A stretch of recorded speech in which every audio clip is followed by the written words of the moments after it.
अरे बस के रहो ये हो का हो घुमा अकेले न गोरी हो कदी ही केहू बला जोरी हो तोरे खाई सदाई कवन है रे। अच्छा सुना बम है रे नहीं कम है रे ठकुरन जी के हम आइटम है रे। अरे बम है रे नहीं कम है रे ठकुरन जी के हम आइटम है रे।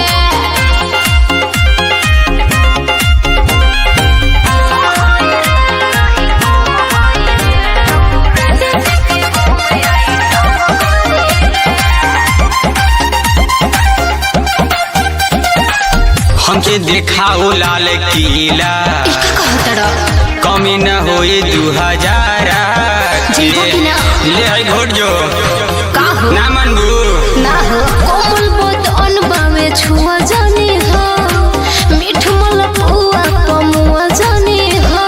अरे हटा ना धीरे आजो ते खाजो न धन हई रे।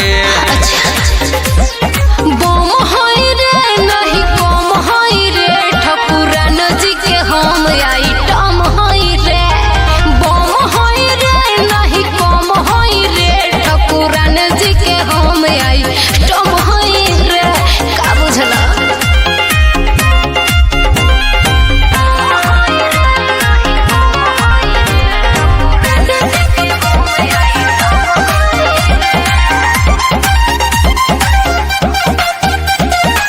करो न यार के बड़ाई काहे ना करी हमरा सोझाना बतियाई। अरे चला हटा बोलबू रे